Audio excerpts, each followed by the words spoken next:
아직 여기 흐름이 안 간 거예요. 그래서 가격이 계속 그 빠진 상태로 있는 거죠. 이걸 계속 보면 걱정이 되는 거예요. 이거 어떡하지? 당장 손절해야 되나? 근데 저는 결국 방법은 안녕하세요, 세비티입니다. 오늘 제가 들려드리고 싶은 이야기는 부동산 투자를 하면서 겪게 되는 힘든 일들에 대해서 좀 말씀드리고 싶습니다. 누군가는 투자를 할 때 너무 긍정적으로 생각하는 분들이 있더라고요. 근데 저는 기본적으로 부동산 투자라는 건 리스크가 있다. 그걸 인정하고 하셔야 된다고 생각을 합니다. 그래서 그런 부분들, 우리가 투자를 하면 대표적으로 어떤 어려움을 겪게 되는지 그걸 좀 말씀을 드리고 싶습니다. 근데 이렇게 말씀을 드린 이유는 이걸 말씀드려서 투자를 아예 하면 안 된다라는 것이 아니라 이런 어려움이 있지만 그럼에도 불구하고 우리가 그걸 인정하고 나아가시면 충분히 좀 대비를 하면서 좋은 투자를 할 수 있기 때문에 그런 것들을 제 경험을 좀 곁들여서 말씀드리려고 합니다. 우선은 우리가 투자를 하면서 겪게 되는 어려움 중에서 첫 번째입니다. 첫 번째는 이제 전세를 맞추는 것에 대한 부분인데요. 뭐 전세를 잘 맞추는 법에 대한 것들은 제 다른 영상에 보셔도 많이 있을 거예요. 근데 이번에 말씀을 드리고 싶은 부분은 우리가 보통 전세를 세팅을 하잖아요. 이렇게 전세 끼고 매매를 할 때 전세 세팅을 하면 보통 우리가 2년 계약을 하게 됩니다. 그러면 어떤 생각을 하냐면 나는 2년 계약을 했으니까 이 2년 동안은 내가 전세에 맞추는 거 신경 안 써도 되겠네라고 생각하는 분들이 많습니다. 제가 처음에 투자할 때도 그랬어요.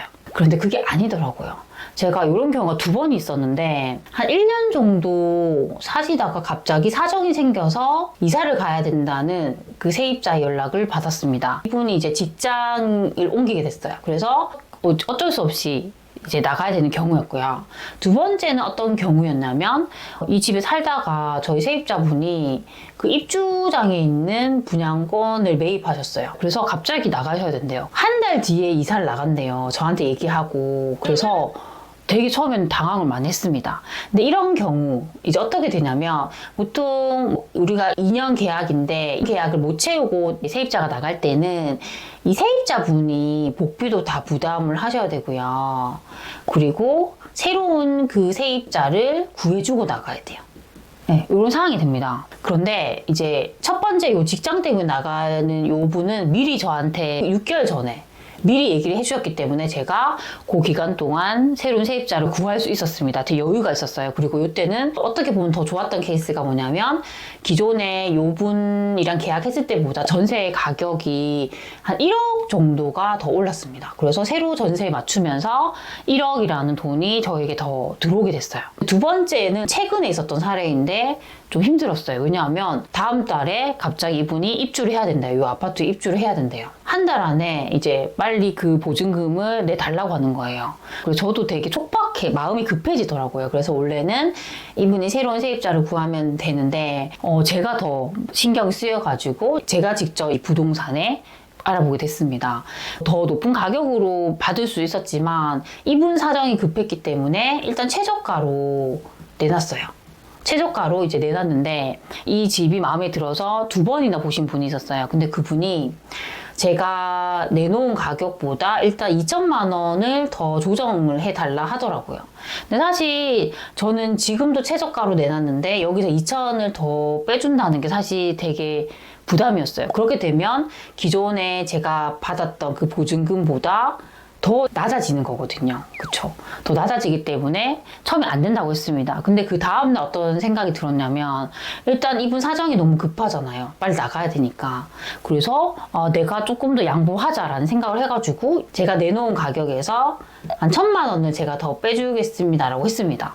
그렇게 이제 소장님께 말씀을 드렸더니 이 새로 들어오는 분들께서 수락을 하신 거예요. 왜냐하면 그래도 본인들이 원하는 가격은 아니었지만 저도 어느 정도 조정을 했잖아요. 조정을 했고 양보를 했기 때문에 이게 협상이 되더라고요. 제가 협상을 하면서 느끼는 건 뭐냐면 항상 그런 것 같아요. 이게 내가 욕심을 부리면 안 돼요. 나도 양보를 해야 돼요. 나도 양보를 하고 상대방도 양보하면 이게 협상이 되는 거예요. 그래서 이렇게 하다 보니까 협상이 되었고 새로운 세입자분을 구하게 됐습니다. 그래서 이런 과정들이 예상치 못하게 계속 발생하더라고요. 그래서 투자를 처음 하시는 분들은 이게 2년이라고 해서 무조건 2년을 다 채우는 건 아닐 수 있구나라는 것들을 좀 생각하시면 좋을 것 같습니다. 두 번째는 최근까지 계속 이슈가 많이 됐던 내용이 이제 역전세에 대한 부분이에요. 보통 우리가 전세를 맞추면 2년 정도 그래도 일단 계약을 하니까 뭐 대부분의 경우는 2년 정도 쭉 가게 됩니다. 그러면 요즘에는 그 갱신권을 쓸 수 있잖아요. 갱신권을 쓰는 경우도 있고 나가시는 경우도 있긴 한데 문제는 그건 것 같아요. 이 전세 가격이 내가 이걸 팔지 않는 한 새로 전세를 맞출 수도 있고요. 갱신을 할 수도 있잖아요. 그렇게 해야 되는데 이 전세 가격이 2년 전보다 더 떨어진 거예요. 최근에 뭐 전세 가격이 올라가고 있지만 아직까지 2년 전 대비해서 뭐 1억 가까이도 떨어진 지역들이 그래도 많이 있는 상황이에요. 그러니까 저도 이런 역전세가 난 게 있거든요. 제가 갖고 있는 물건 같은 경우는 최근에 거래되는 가격 기준을 봤을 때는 한 5천에서 6천 정도가 이제 떨어졌어요. 근데 저 같은 경우는 기존에 계신 분이 일단 갱신을 하겠다 하셨는데 일단 가격이 떨어졌잖아요. 2년 대비해서. 그래서 돈을 돌려달라 하더라고요. 근데 이때 그 기준, 얼마의 전세가로 할까에 대한 그 기준이 되게 모호하더라고요. 제가 부동산에도 여쭤보니까 일단 세입자랑 협의를 보라고 하는데 일단 세입자분은 최대한 최저가로 거래된 걸 보더라고요. 그쵸, 최저가로 보고 저 같은 경우는 이제 최근에 이제 거래된 가격을 봤거든요. 최근에 거래된 가격을 보다 보니까 이 격차가 있잖아요. 격차가 거의 3천에서 4천 가까이 나요. 저도 돈을 돌려줘야 되는 입장이니까 저는 그래도 최근 가격으로 하고 싶고 이분은 최저가로 하고 싶고 그런 상황이 발생하는 거예요. 그래서 또 양보를 했습니다. 저도 제가 생각하는 가격에서 한 1,000만 원 정도 빼고 이분도 본인 생각하는 가격에서 조금 더 올리고 해서 그 중간 지점에서 일단 협의를 했거든요. 역전세라는 게 날 수도 있고 안 날 수도 있는 상황이에요. 사실 저도 처음에 매수를 할 때는 생각을 못했던 부분이었어요.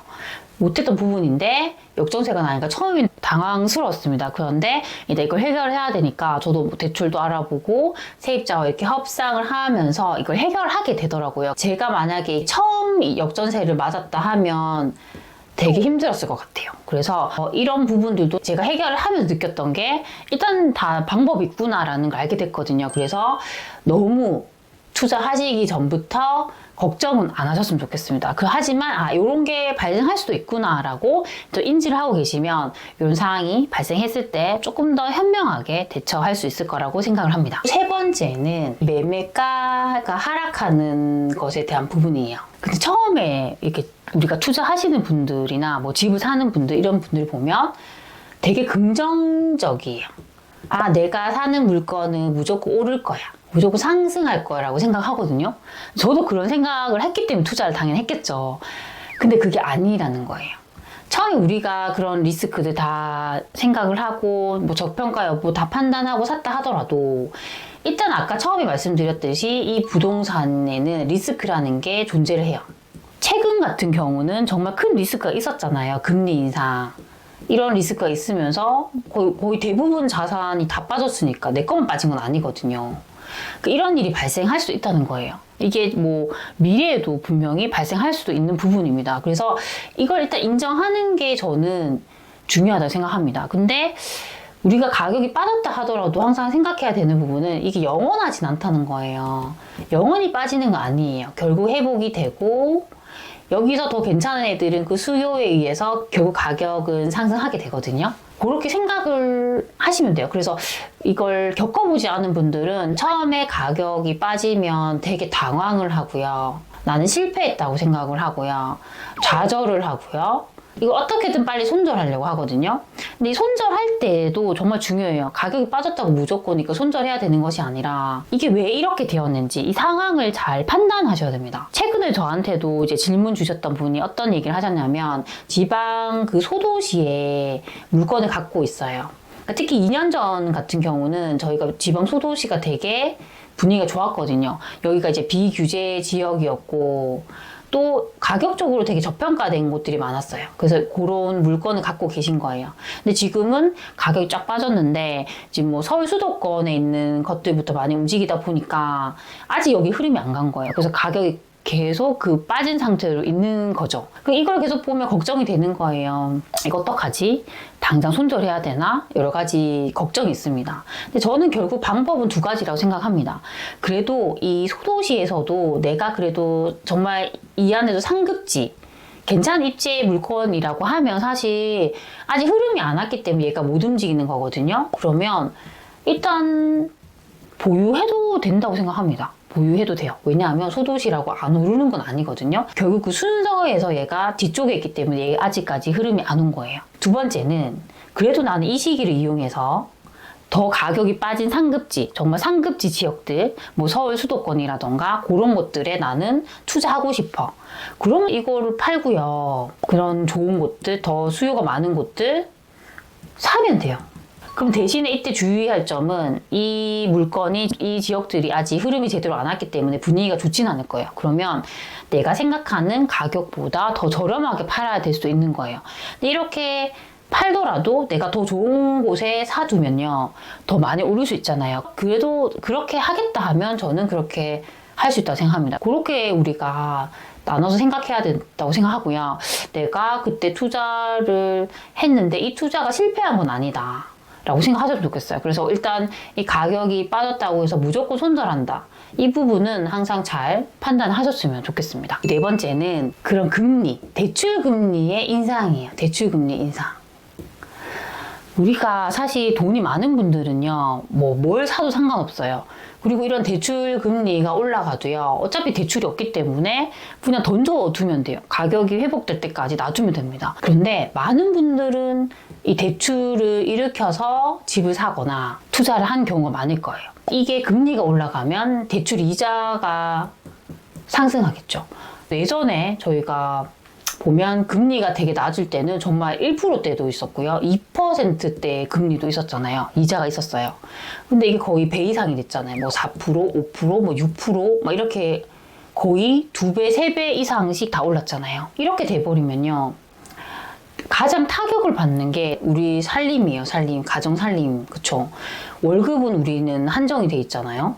얘는 한정이 되어 있는데 대출 이자는 예전보다 2배, 3배가 나가요. 그러면 평소에 쓰던 그런 생활비 같은 것들을 그냥 그만큼 줄일 수밖에 없는 거예요. 더 팍팍해지는 거죠. 대출을 내가 많이 받았을수록, 내가 만약 연끌을 했다 그러면 더 힘들어지는 거죠. 그쵸? 그럼 이건 정말 직접적으로 나의 생활에 타격을 주는 부분이기 때문에 이 부분도 너무 중요한 것 같아요. 그래서 투자를 하실 때 이 대출을 활용하는 것도 좋아요. 좋은데 항상 대출이라는 건 내가 감당할 수 있을 만큼 해야 돼요. 그래서 또 갑자기 이 금리라는 것도 변동성이 있잖아요. 낮아질 수 있지만 나중에 또 높아질 수도 있기 때문에 항상 투자를 할 때는 이 부분을 감안을 하시고 너무 무리하게 내가 대출을 받지 말자라고 생각을 하셨으면 좋겠습니다. 이번 시간에는 우리가 투자를 하고 나면 겪게 되는 그런 힘든 일들에 대해서 제가 4가지 정도로 말씀드렸습니다. 첫 번째는 전세 에 대한 부분이고, 두 번째는 역전세, 그리고 세 번째는 그 매매가의 하락, 네 번째는 대출 금리 인상에 대한 부분이었습니다. 그래서 이런 것들을 통해서 우리가 알아야 되는 가장 중요한 부분이 뭐냐면, 부동산이라는 것은 대응을 하는 영역이라는 거예요. 다른 말로는 결국 버텨야 된다는 거예요. 우리가 이 부동산 때문에 힘든 분들이 아직도 많을 거예요. 가격도 떨어지고 역전세 나고 대출금리 올라가고 힘든 부분이 많을 거예요. 근데 저는 중요하게 그분들에게 말씀드리고 싶은 이야기는 일단 버티시라는 거예요. 버티시라는 거. 분명히 저도 버티고 있거든요. 제가 버티는 이유는 결국에는 올라간다는 거예요. 결국 상승을 한다는 거예요. 이 시간이 걸릴 뿐이지 결국에는 얘는 올라갈 수밖에 없다는 거죠. 그러니까 하락이 있으면 결국 상승이 있어요. 계속 그 겨울이 있는 건 아니거든요. 겨울이 있으면 봄이 오잖아요. 그렇게 보시면 돼요. 그래서 이게 투자를 이미 시작을 하셨고 하고 있는 분들은 버티자. 그리고 처음 시작하는 분들은 이 투자라는 게 마냥 좋을 수만 없구나. 이건 대응을 하는 것이구나. 하지만 이걸 버티는 사람은 결국에는 승리를 하는구나. 이걸 꼭 아셨으면 좋겠습니다. 그래서 이걸 아시는 분들은 힘든 일이 있어도 이거 결국 회복될 거야. 결국에는 극복할 수 있어 라고 생각을 하시거든요. 근데 이걸 모르는 분들은 포기하고 말아요. 그냥 다 팔고 다 포기하고 더 이상 부동산은 쳐다도 안 보게 되거든요. 그래서 전 그렇게 하지 마시라고 좀 말씀을 드리고 싶었습니다. 오늘 제가 말씀드린 것들이 저희 소치님들에게 도움이 되셨으면 좋겠습니다. 그럼 우리 다음 시간에 만나요. 안녕.